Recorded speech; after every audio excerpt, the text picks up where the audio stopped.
Selamat pagi. Ya, gimana ini ya? Ya, saya terakhir ini makin terasa ya, makin terasa artinya saya kok makin sulit untuk berkhotbah gitu ya. Padahal aturan kan sudah lebih 30 tahun kan gitu ya. Makin gampang berkhotbah dan kok saya menjadi makin sulit. Makanya saya bilang sama teman-teman kalau di Brastagi, saya sulit berkhotbah ini. Tolong saya diajari berkhotbah untuk Anda. Mana tahu itu yang masuk. Jadi apapun dikhotbahi gitu-gitu terus kan sudah sulit banget gitu ya. Biarlah dia yang ngajarin saya mengkhotbahi dia kan lebih masuk kupikir. Jadi saya harap Anda juga mengajar saya berkhotbah hari ini ya. Bagaimana supaya masuk di hati Anda gitu.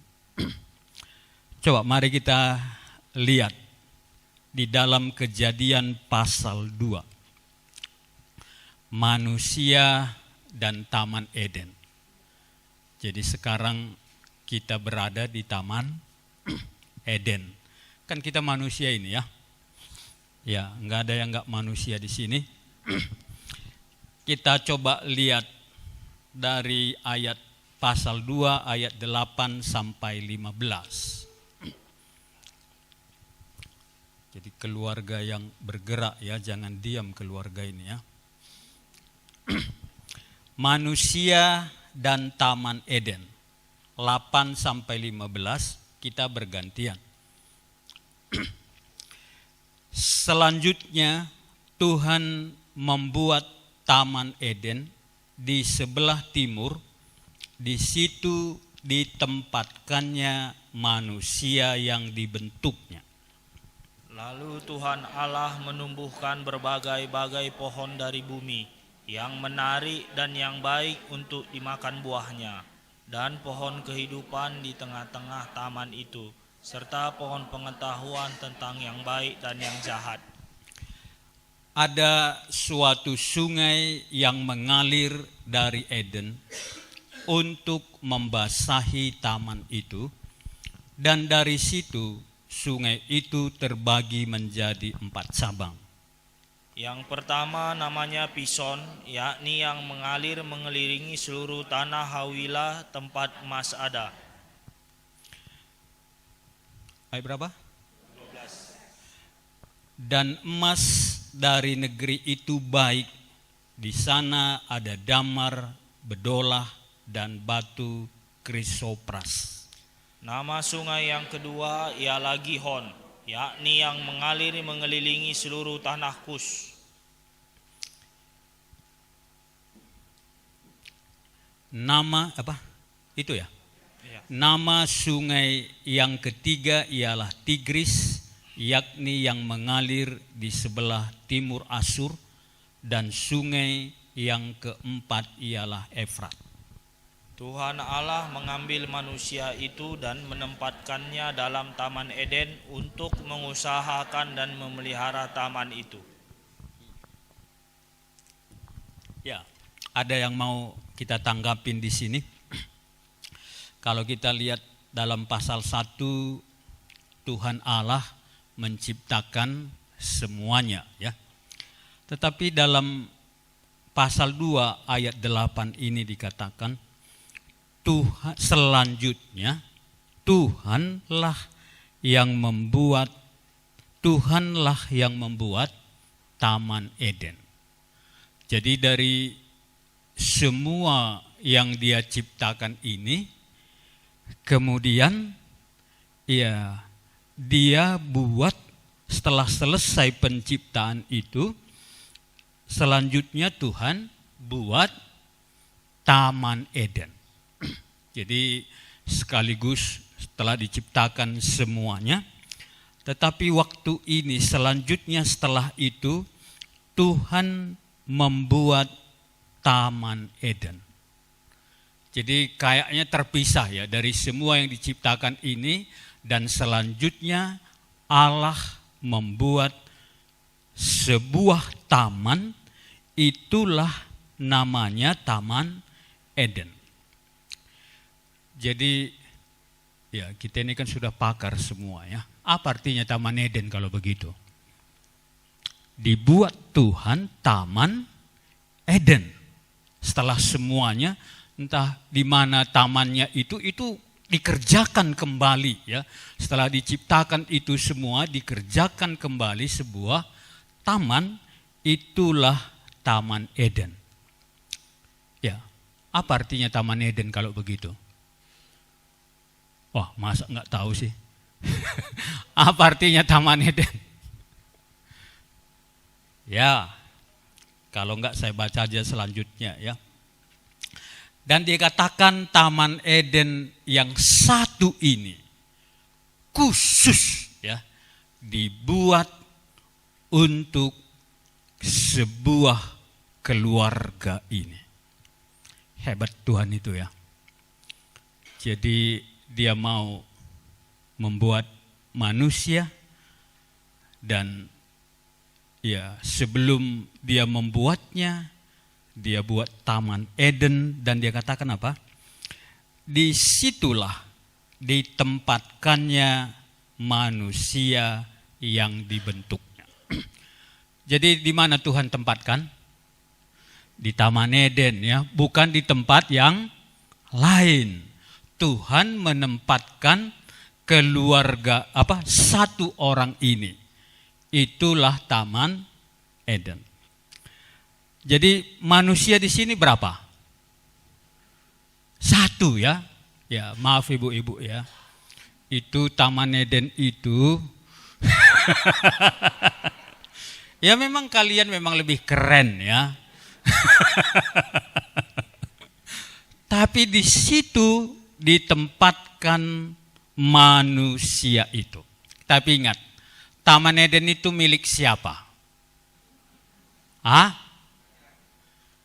Milik siapa? Iya, milik Tuhan yang telah dibentuk oleh Tuhan, ya, yang paling indah daripada semuanya. Ditempatkannya lah manusia itu di situ. Makanya kalau kami kan dari kampung ya, saya bilang sama bapak-bapak, bagaimanapun orang bapak-bapak ini hebatnya. Kenapa gitu ya? Ya, kalau ada kepala negara, kabupaten, ya, lurah, paling sedikit kita sudah kepala. Makanya kan paling sedikit bapak-bapak ini semua kepala-kepala semua. Iya. Walaupun gak laku kepala RW gitu ya. Tapi dia adalah kepala rumah tangga. Keren kan? Dimanapun gak laku, tapi rupanya saya ini adalah seorang kepala. Ya, jadi ingat ya, bapak-bapak ini, kita ini kepala ya, jangan direndahkan. Jadi kalau kepala artinya apa?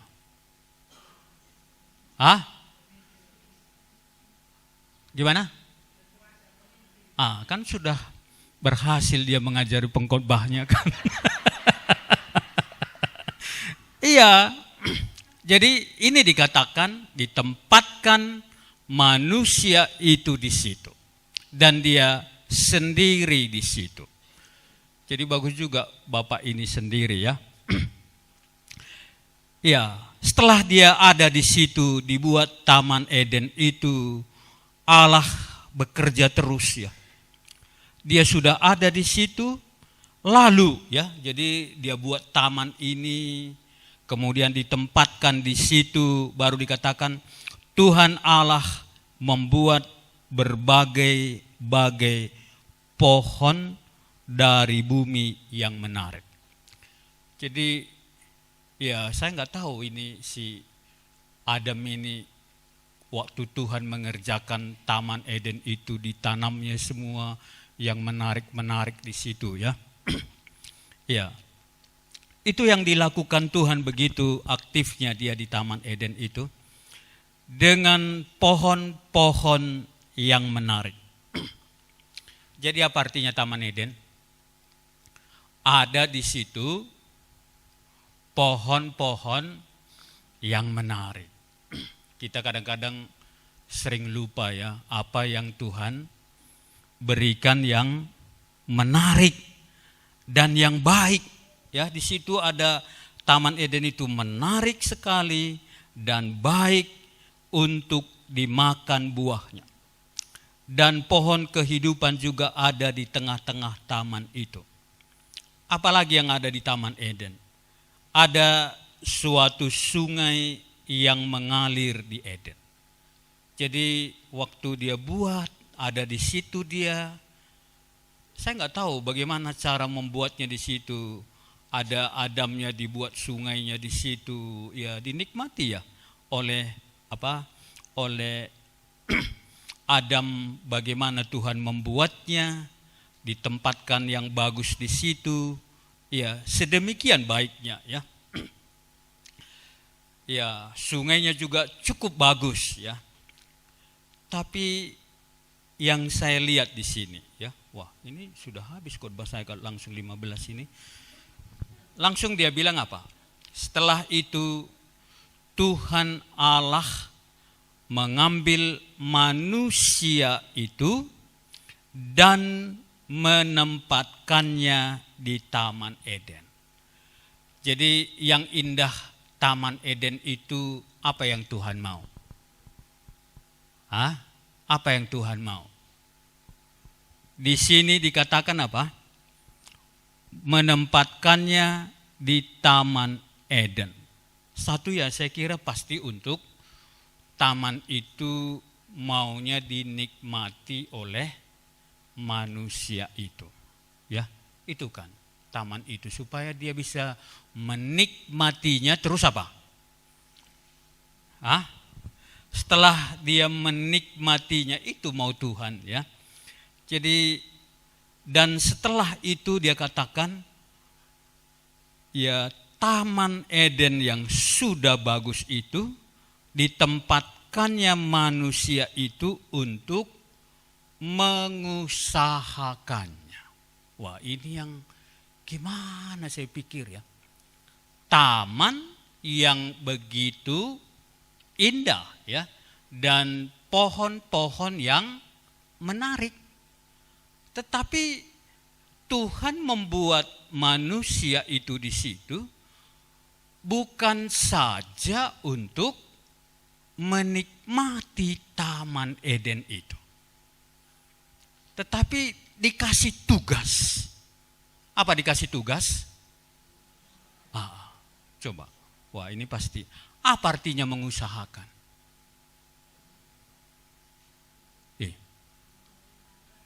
Apa? Merawat ya. Terus? Iya. Wah, ini yang berat ya. Jadi Tuhan itu tidak pernah mau ya yang baik itu hanya untuk dinikmati. Taman Eden yang indah itu, yang adalah buatan Tuhan sendiri, yang begitu indah. Tapi manusia itu ditugaskan untuk mengusahakannya menjadi lebih indah. Wah ini gimana ya? Ya kita lihat semuanya, gimanalah kira-kira Adam kupikir ya sudah demikian baiknya semua ini, tapi Tuhan tidak mau manusia itu pasif di situ. Jadi kalau itu dikasih sama kita, kita bilang apa coba? Kita bilang apa? Sudah indah, tapi Tuhan katakan jadikan lebih indah lagi. Wah, ini gimana ya? Sudah demikian indah, tapi aku tidak mau kamu untuk menikmati taman yang sangat indah ini. Aku tempatkan kamu di sini untuk menjadikannya lebih indah lagi. Gimana kalau begitu? Maka saya kira disitulah ya kebahagiaan kita. Ya, saya disuruh kemarin tulis paper untuk jadi pendeta. Saya ini pendeta muda tertua di GKMI. Sebenarnya ya sudah bisa di emeritus ini ya, tapi belum dipendetakan.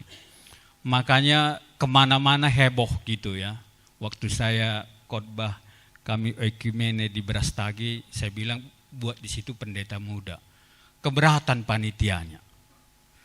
Karena kalau pendeta muda pikir orang nanti pengkhotbah ini anak-anak gitu. Ya saya memang pendeta muda.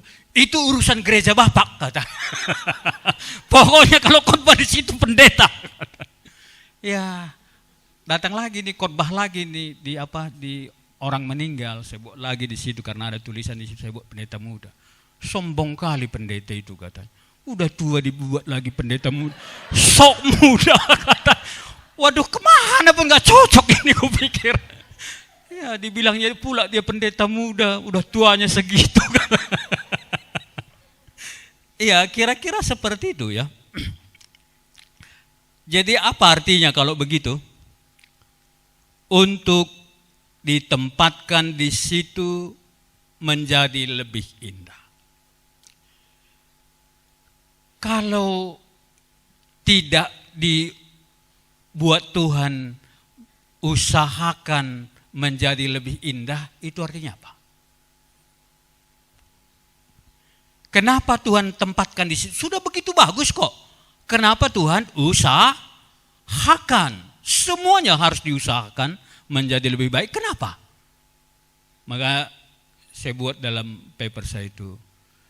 Itulah hebatnya Tuhan. Ya, Tuhan tidak pernah kita kepingin untuk menikmati saja. Kenapa? Kalau orang hanya menikmati saja, akan menjadi sangat cepat bosan. Jadi kalau nikmati saja tidur, nikmati saja, gimana coba? Makanya kalau Anda di sini hanya menikmati gereja kita ini, ya,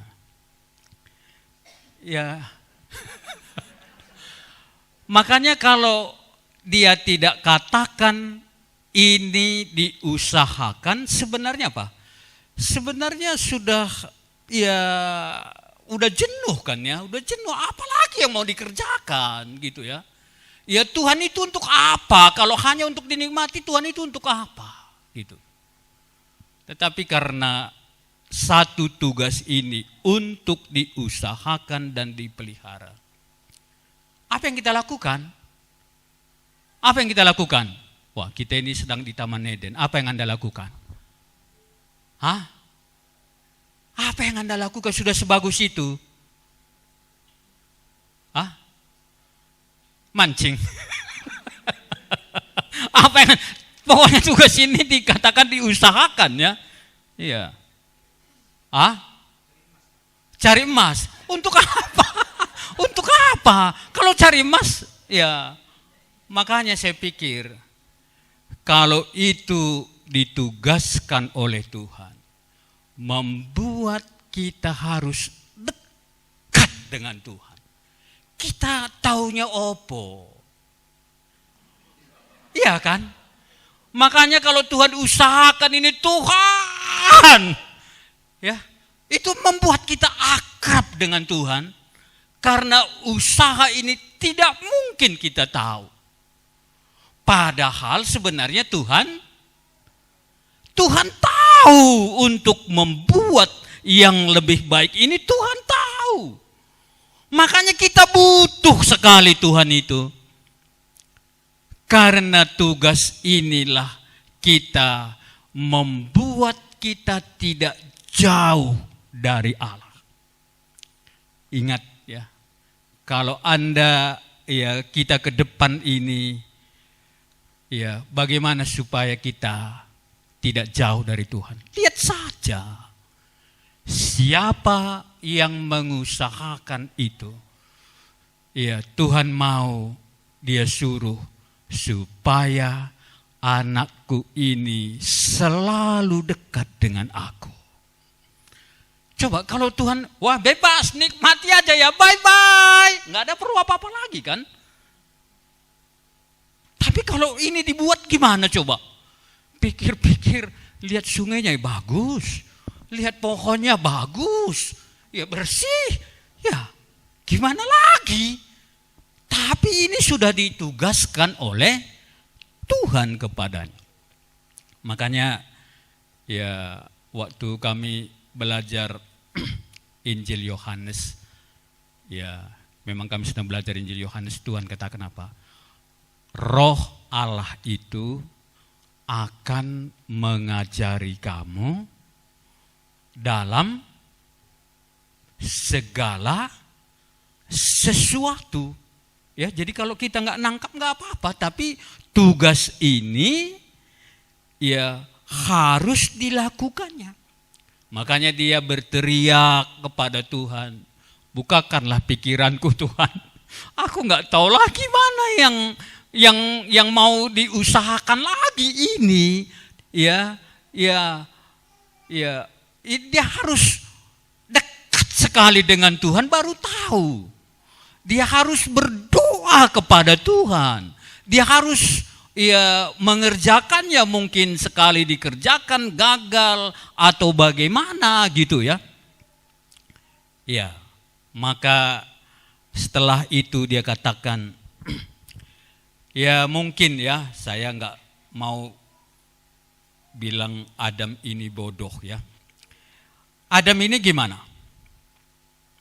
Kelihatan enggak ini ya. Makanya Tuhan katakan apa? Wah, gitu ya, ayat 16. Ya, saya lanjut aja ayat 16 ya. Lalu Tuhan Allah memberi semua pohon di taman ini, ya. Kemudian dia lihat ayat 18. Tuhan Allah berfirman, tidak baik kalau manusia itu seorang diri saja. Aku akan menjadikan penolong baginya yang sepadan dengan dia. Jadi kira-kira setelah dia lihat Adam ini ada di situ untuk melakukan itu, dia perlu apa? Iya, dia perlu penolong. Untuk apa dia perlu penolong? Jangan, wah kamu penolong ya, kamu penolong. Ya, dia ditolong untuk apa? Ya, jadi ibu-ibu ditolong ini, Adam ini untuk apa ditolong? Ya, namanya kepala sih ya. Untuk apa ditolong? Hah? Gimana Pak? Iya, lebih baik lagi. Apa yang lebih baik?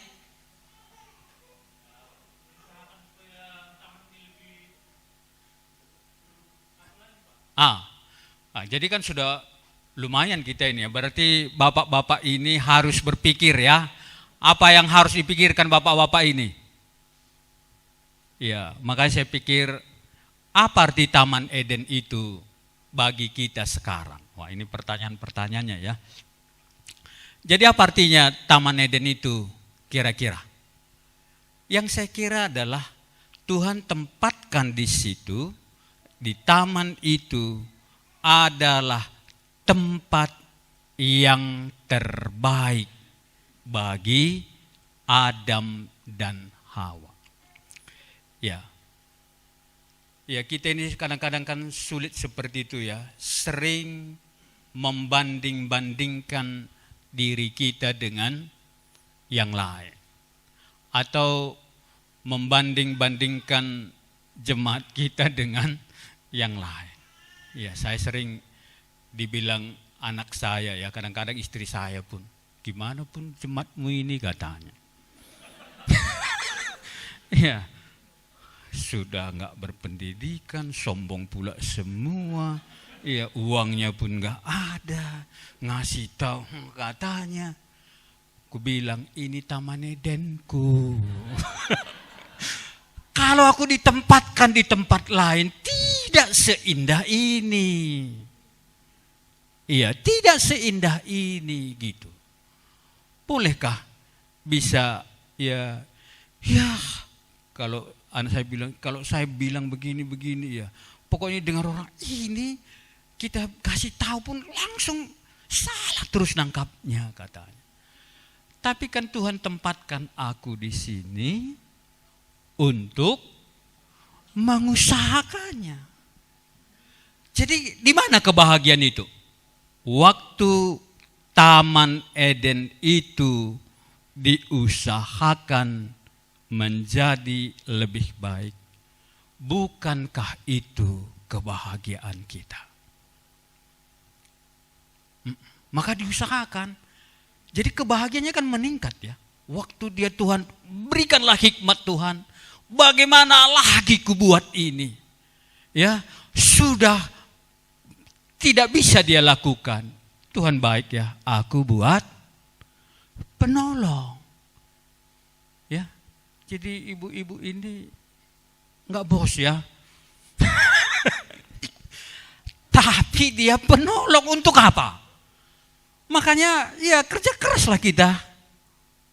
Karena ini kebahagiaan kita, di sini ditempatkan oleh Tuhan. Ini kebahagiaan kita ini.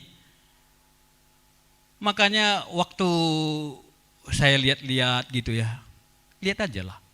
Gereja yang bertumbuh, di situ pasti keluarga-keluarga berbahagia. Tapi kalau gereja itu hancur, gimana kira-kira Anda di dalam kepala keluarganya? Itu akan berhubungan erat dengan kebahagiaan kita ya. Berhubungan erat gitu. Ya, makanya ya pada waktu indah-indahnya semua saya lihat ya senang gitu ya. Misalnya suami istri dia lihat melayani, kan pulangnya di situ kebahagiaannya kan? Ya. Dia buat seorang penolong baginya. Dan penolong itu Tuhan katakan apa? Ya. Jadi sudah jelas kita ini sepadan. Jangan ini pun berantem terus. Ya Tuhan buat kan ya. Dia ini sepadan. Jangan bandingkan lagi suami orang lah. Suami orang itu terlalu hebat dia. Kalau kamu istrinya terlalu jelek lah. Nggak sepadan. Jangan kita pikir kalau itulah suamiku. Ya, baru aja ya. Ini ada yang konseling sama saya. Wah, ini beratnya. Dia dari kampung, misalnya dia dari kampung dan tamat SMA cuma gitu ya. Iya, ada yang nanya gitu ya, suaminya ini sarjana. Ya, dari keluarga yang terpandang kaya. Ya kalangan atas gitu. Coba, yang dipikirkan oleh istrinya apa?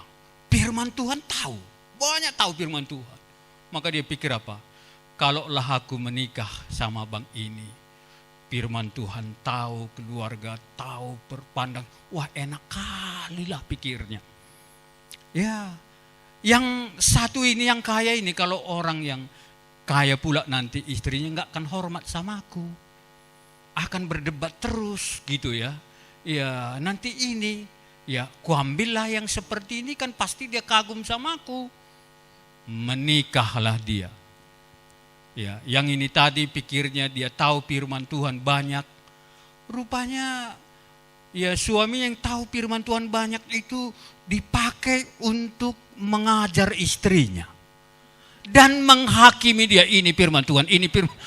Waduh gitu ya. Dan rupanya dia kaya karena pelitnya bukan main. Yang ini dia pikir kalau istrinya orang yang di kampung kebutuhannya nggak banyak, maka dia tambah kaya gitu.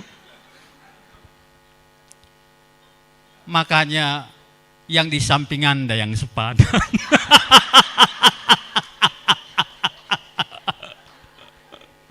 Jangan pikir-pikir lah gitu. Wah, baru saya bilang kalau begini cara kalian, pasti kalian cerai ini. Kalau ini dipertahankan gitu. Iya, makanya asal ini kata, ini firman Tuhan begini, ini firman. Pikirnya ini firman Tuhan dan diajari dilakukannya firman Tuhan itu, hendaklah mengasihi istrimu. Itu pikirnya. Yang dia angkat, hormatlah kepada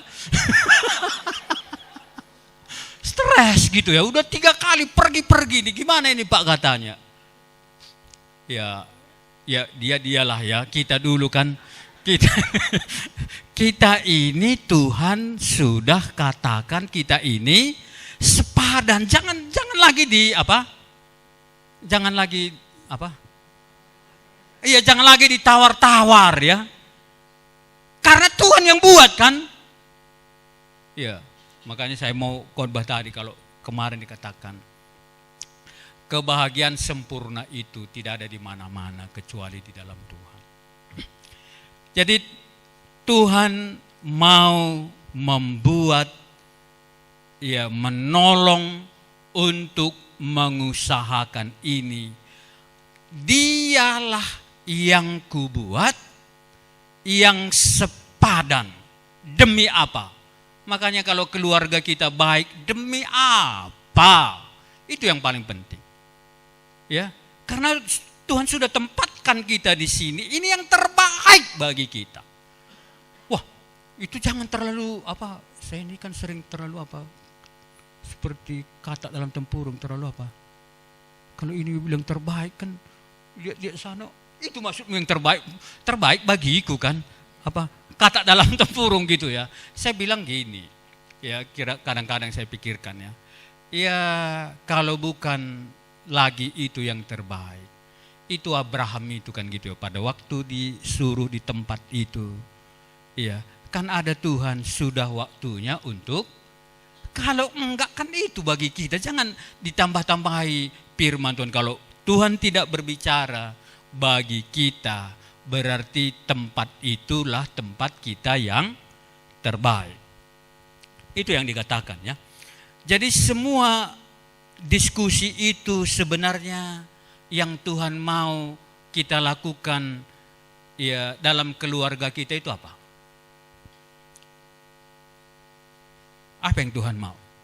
Makanya saya bilang, ya sekarang kan banyak orang ya di mana-mana penuh gitu ya.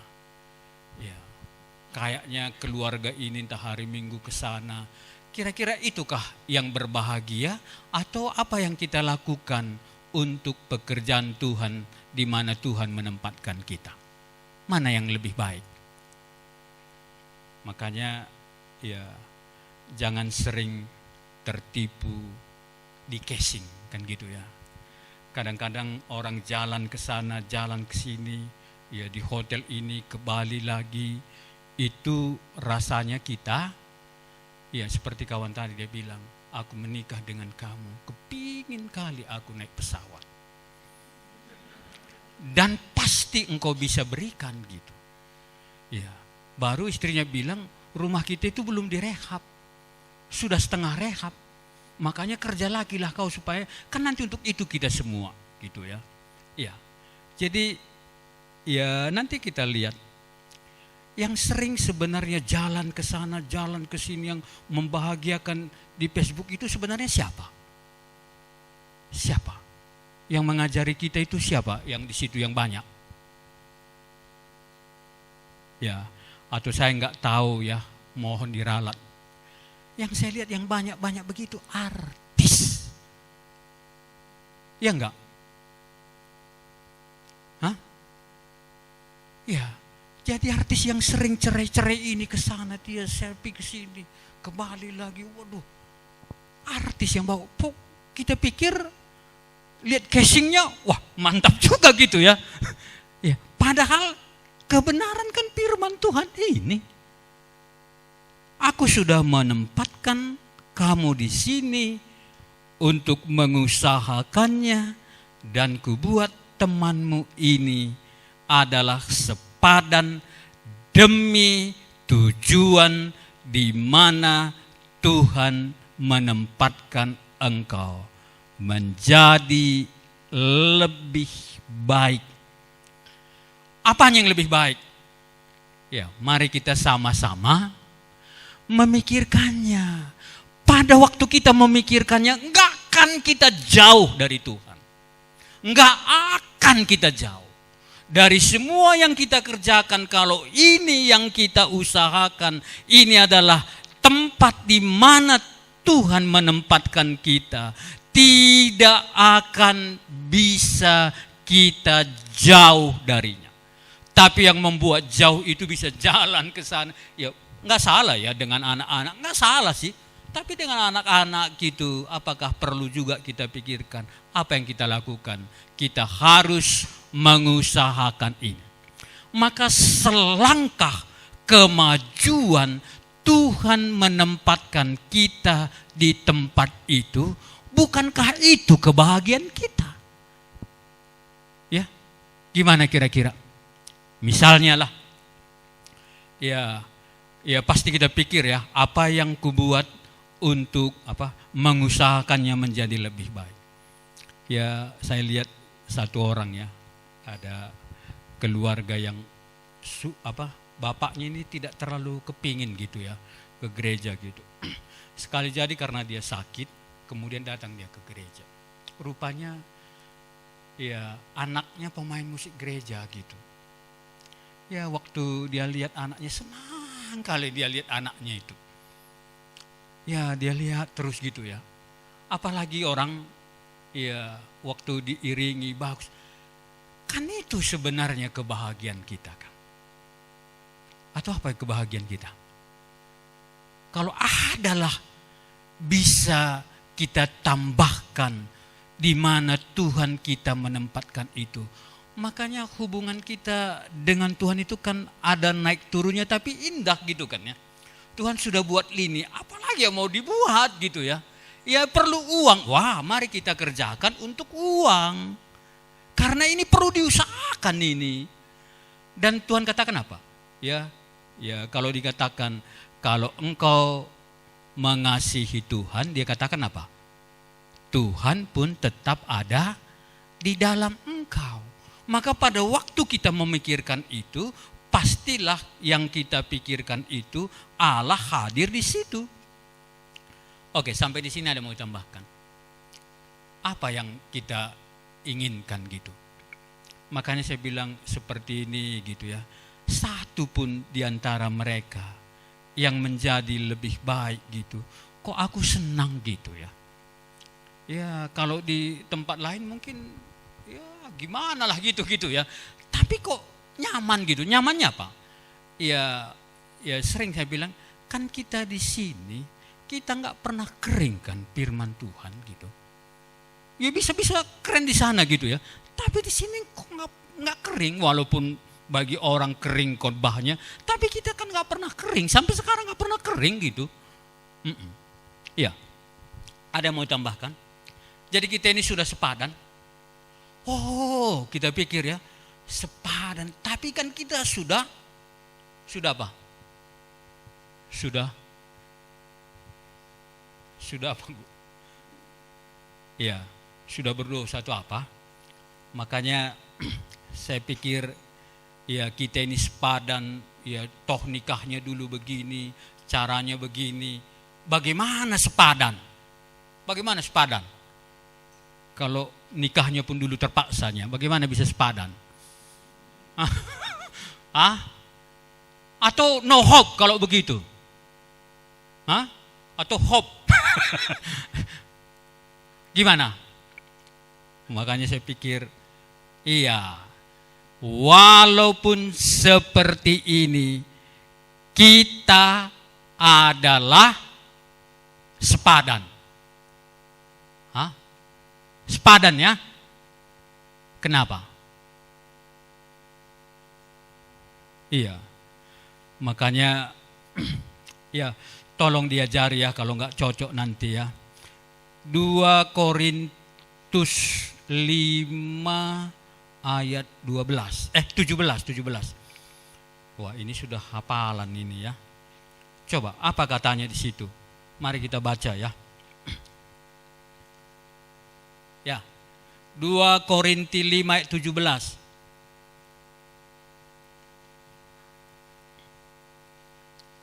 Udah? Kita baca ya. 1, 2, ya. Jadi siapa yang ada di dalam Kristus, ia adalah ciptaan baru. Yang lama sudah berlalu, sesungguhnya yang baru sudah datang. Bukankah Taman Eden itu diciptakan oleh Allah?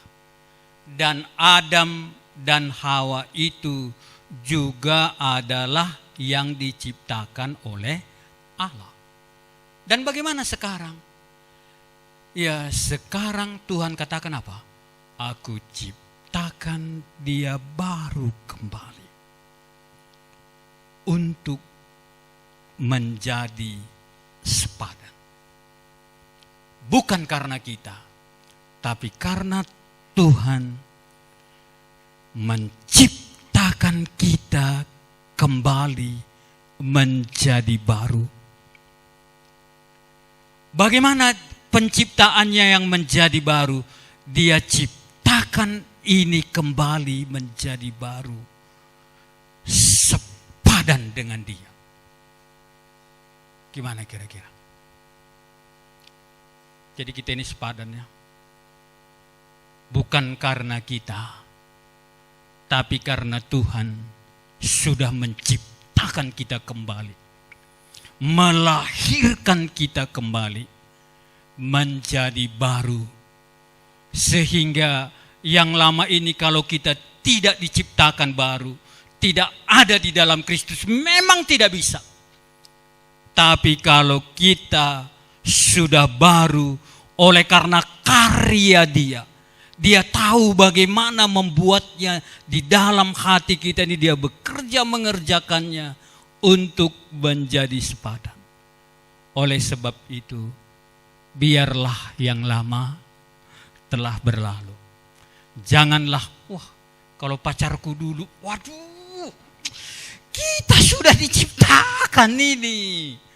Ya, yang sesuai kita sudah diciptakan untuk mengerjakan ini.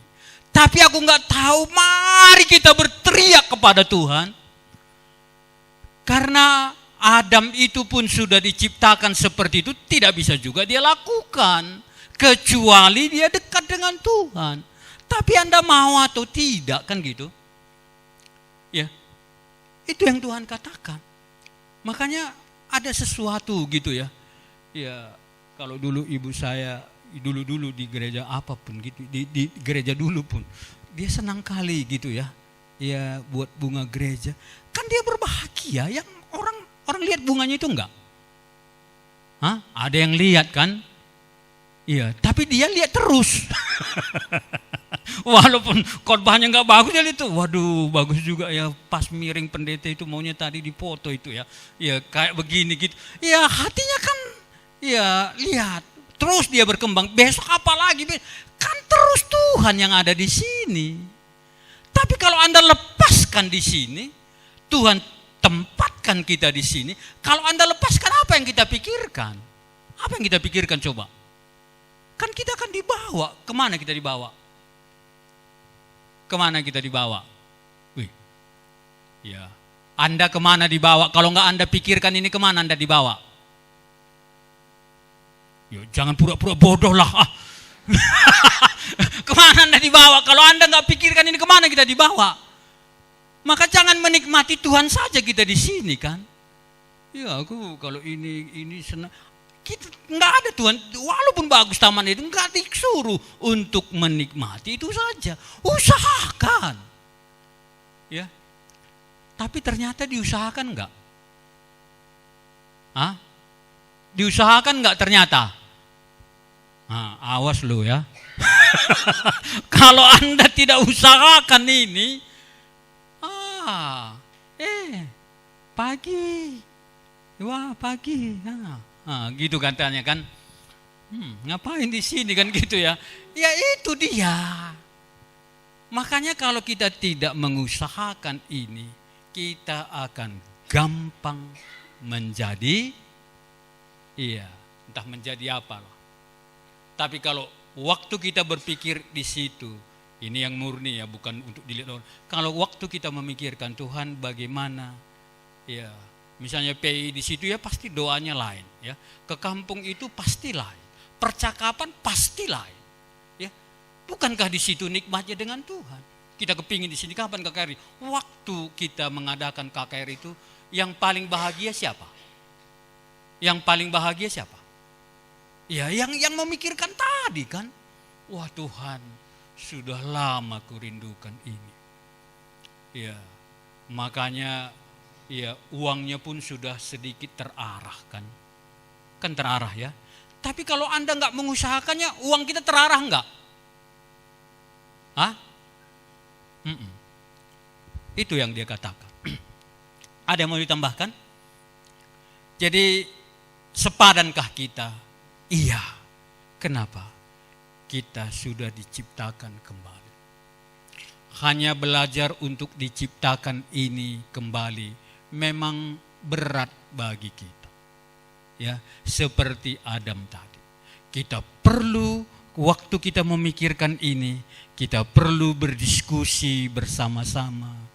Waktu kita melihat pun ya pemikiran kita juga pasti dibawa kepada pemikiran-pemikiran yang benar. Misalnya musik tadi kan, waktu dia kepingin musik kami ini harus ditingkatkan siapa?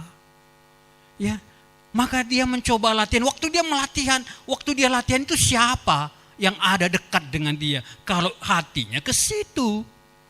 Ya, tapi kalau mau dinikmatin aja, kemana dibuat hatinya, pikirannya semua, kemana arahnya?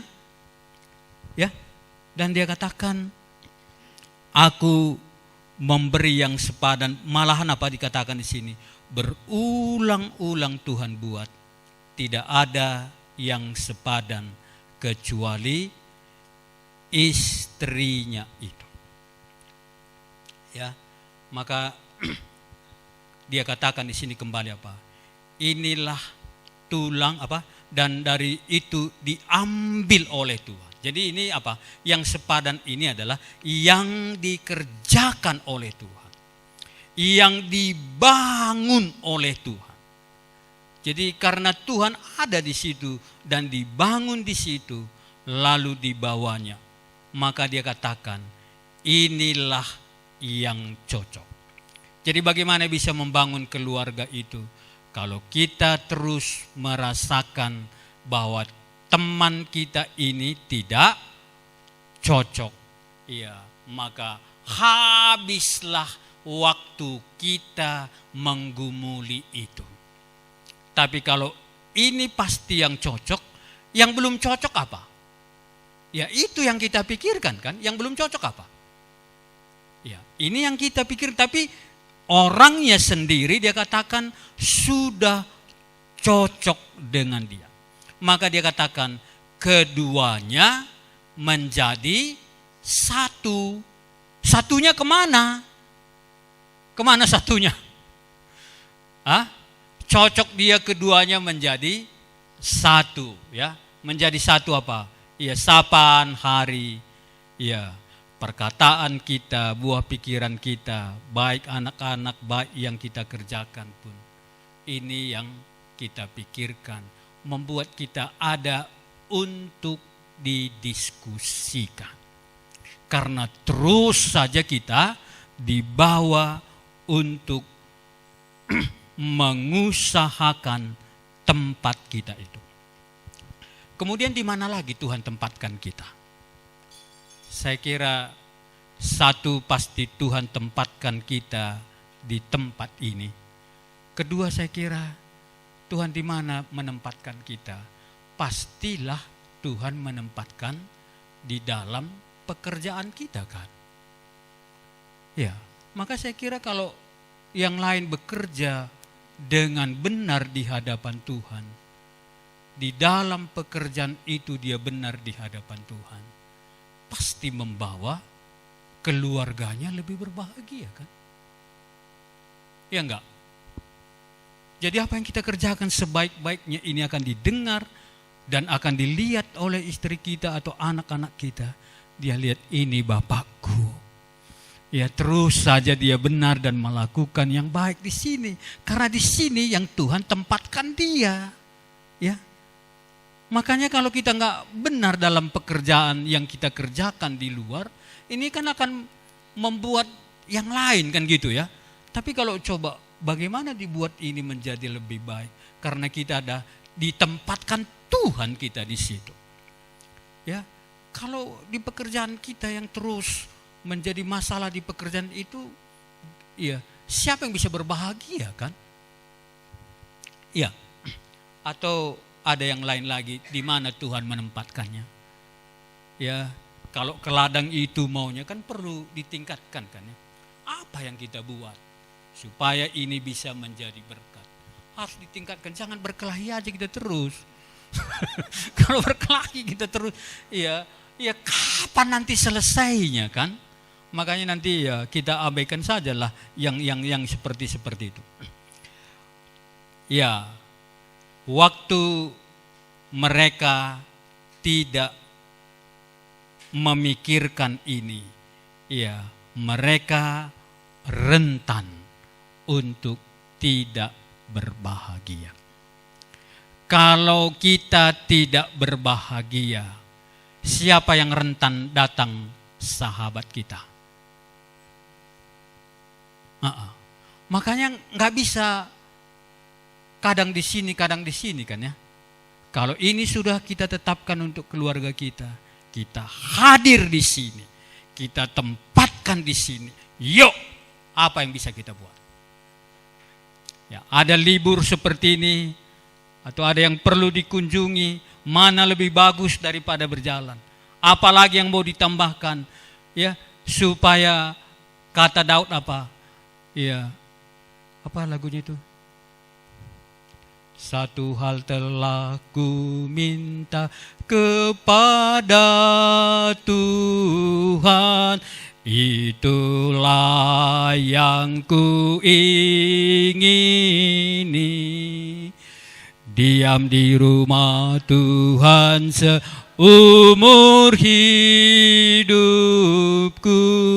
menyaksikan kemurahan Tuhan. Dia lihat kemurahan Tuhan kan. Makanya satu-satunya raja yang terbaik di Israel adalah Daud. Tapi Anda lihat Daud lebih banyak memikirkan pekerjaan Tuhan daripada memikirkan negaranya sendiri. Karena ini dia minta. Bagaimana kebenaran Tuhan? Itu yang dia pikirkan terus. Makanya dikatakan akhirnya apa? Yesus anak Daud. Enggak rugi. Ya, kalau Anda pikirkan ini, ya kalau dalam pekerjaan Tuhan yang dipikirkan baik, yang menyenangkan Tuhan, yang itu nggak terlalu susah. Kenapa? Yang sama dengan kita itu siapa kan?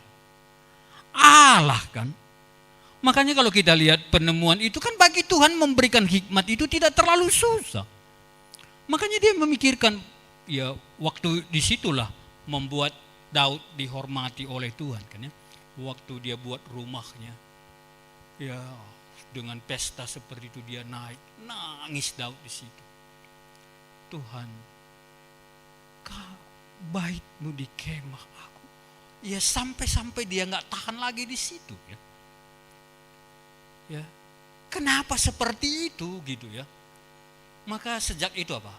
Sejak itu Daud terus memikirkan bagaimana membangun rumah Dan pada waktu pemerintahan Daudlah satu-satunya, maka segala sesuatu yang baik ya tetap dikaitkan dengan Daud. Ya, gimana kira-kira? Atau terlalu sibuk Anda untuk memikirkan ini? Cukup pendeta itulah. Ya, dia kan sudah tua. Ya karena sudah tua itu kan gak lama lagi. Wah ini kan, iya. Karena gak lama lagi pula, makanya disuruh aja. Iya karena terus pun nanti ya nggak kan, ya pokoknya gitulah ya, saya nggak tahu ya. Ya, ada yang mau ditambahkan kah? Jadi kemana kita buat keluarga kita ini? Atau hanya gimana kamu senang, gitu aku senang, berbahagialah itu? Saya kira enggak. Kenapa? Karena Tuhan katakan, segala sesuatu yang sempurna datang dari Allah. Kebahagiaan apapun yang kita cari tak tergantikan yang dari Allah itu. Bagaimana supaya kita bisa ketemu? Hanya ini. Makanya kan sering ya waktu misalnya kalau kita pergi atau kemana, ya berat tadi rasanya, tapi pulang itu kan lain rasanya. Siapa yang buat? Siapa yang buat? Hah? Iya, kita nggak tahu kok. Iya, uangnya siapa yang buat? Itu yang sempurna yang Tuhan buat. Makanya dia katakan kepada Adam ini, peliharalah, ya, taman ini, jangan dirusak. Makanya ya, kalau itu yang kita pikirkan, Tuhan, aku mau satu, hadir di tempat ini, aku tidak akan mau merusak yang ada di dalam ini. Apapun namanya, buatlah Tuhan. Aku ikut memelihara persekutuan ini. Aku ikut apa andilnya supaya ini bisa. Karena itu yang Tuhan katakan. Karena kalau yang Tuhan katakan, yang dilakukan, itu yang membuat dia, ya. Oke. Sampai di sini ada yang mau ditambahkan? Atau gimana? Silakan, ada yang dulu?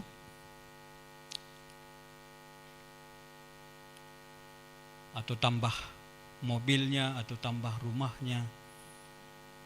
Apa yang kita pikirkan, rencanakan. Ya, nggak apa-apa kan tambah mobilnya supaya apa? Iya, saya nggak tahu lagi khotbah kalau nggak Anda tambahkan ini. Silakan, ada yang mau ditanyakan juga boleh.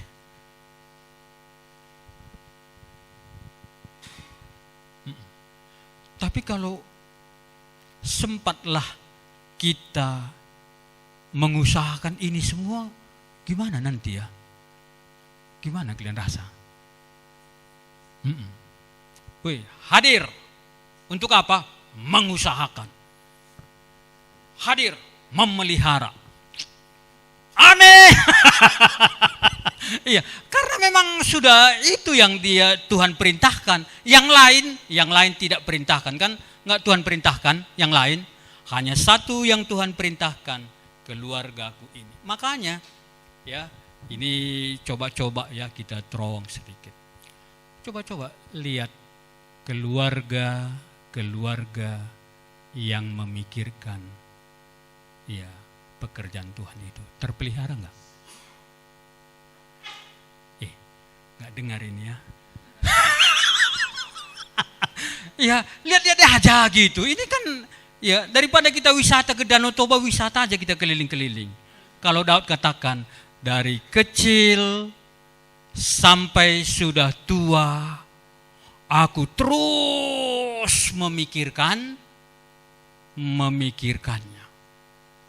Aku mau cari siapa yang berkemurahan, anak istrinya miskin, mau ku cari. Cari. Belum dapat. Tunggu tahun depan. Cari. nggak dapat juga. Weh, sudah tua. Baru dia bilang, aku nggak cari. Itulah sebabnya segala sesuatu aku akan lakukan dalam kemurahan dengan Tuhan. Karena sudah ku cari. Anda carikah yang sungguh-sungguh memikirkan itu? Bukankah?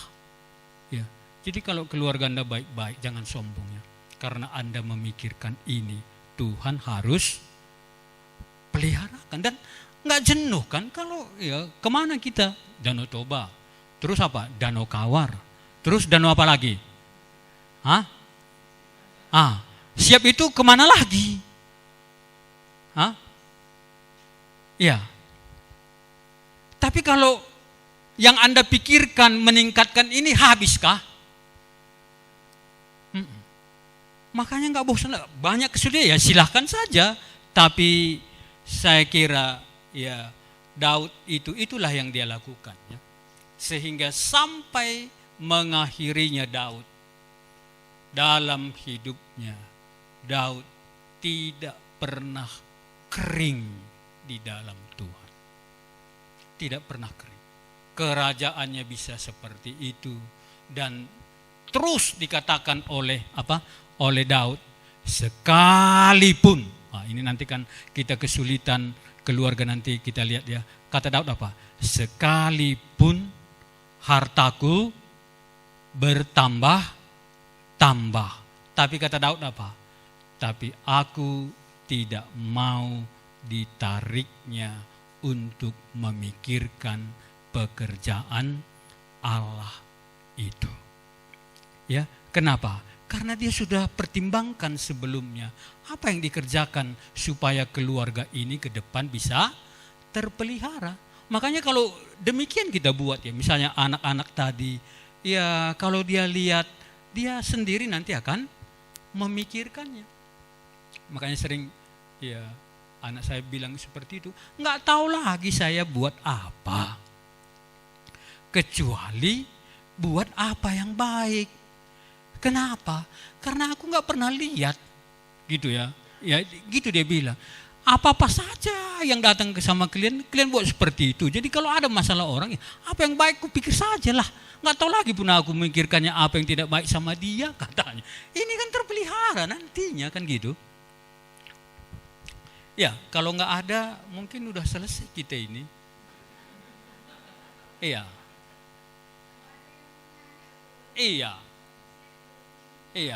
Tapi bolehkah kita geser hari ini kan?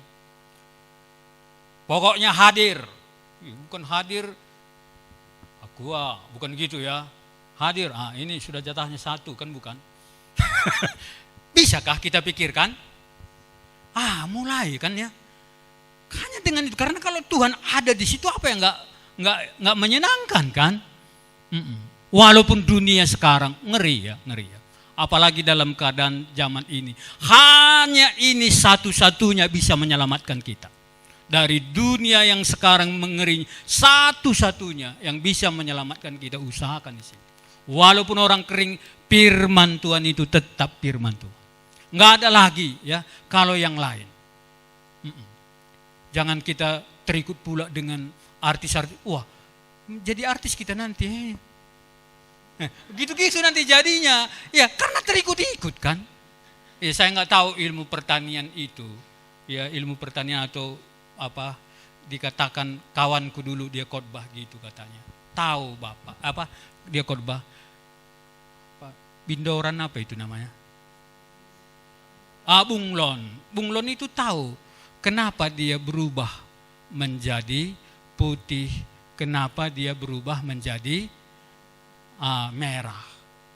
Saya enggak ilmu pertanian ya, maaf ya. Ini khotbahnya yang kuulangi. Dia bilang gini, kalau dia mau menjadi putih, waktu ada putih di situ, dia fokus ke putih itu. Ya, setelah fokus dia ke putih itu, ya dengan tidak sadar, ya entah apa reaksi apa di situ nggak tahu, dia menjadi. Jadi Anda fokus. Makanya kalau Anda fokus, ya Anda nggak sadar Anda sudah rohaniawan. Ya nggak sadar dia. Makanya sering begini gimana. Kok hanya Tuhan yang dalam nggak sadar dia. Maka ada lagi hijau di situ. Maka capek juga dia itu ya. Hijau, konsentrasi, fokus. Akhirnya ya mulailah ya tubuhnya itu kembali hijau gitu. Kan bukan otomatis ya. Makanya Anda jalan-jalan itu pun enggaknya otomatis. Kan enggak kan? Jujurlah. Enggaknya otomatis. Demikian juga tadi. Makanya Tuhan katakan kepada Paulus katakan kepada Timotius, latihlah satu-satunya. Jadi gimana dunia ini, latihlah. Ya, kenapa? Karena kalau ini yang kita lihat nggak bisa masuk yang itu. Kalau Anda pikirkan nggak bisa masuk yang itu. Tapi kalau itu yang kita pikirkan, otak kita cuma satu walaupun matanya dua kan. Kalau kita pikir nggak bisa masuk. Maka kalau ini jadinya ya kita secara tak sadar sudah rohaniawan, sudah mengasihi, ya otomatis pikirannya ini apalagi dibuat gitu ya. Ya kan lumayan daripada terus saja lihat artis itu, otomatis keinginannya apa? Ya paling sedikit 3 negara lah. ya kalau itu terus di situ ya nanti mau tak mau kan. Makanya ya ini habis nanti khotbah saya yang satu ini semuanya kan perlu ditahan-tahan juga sedikit ya. Oke, ada.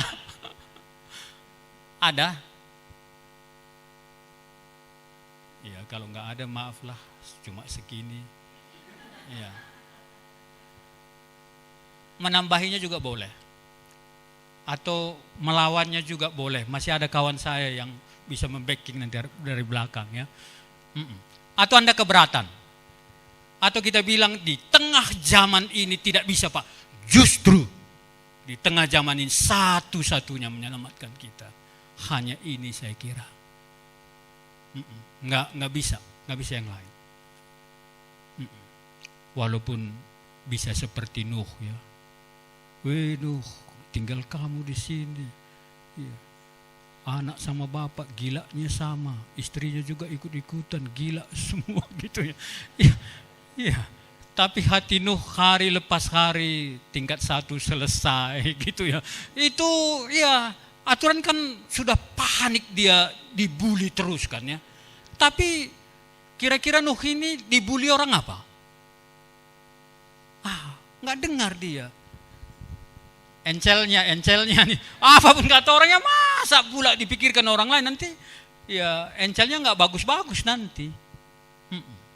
Atau apalah kita pikirkan lah. Ini disorong-sorong juga tinggal segini kok. Ada, kalau ada mau tahu. Wah, bagi pengkhotbah sudah tahu ini.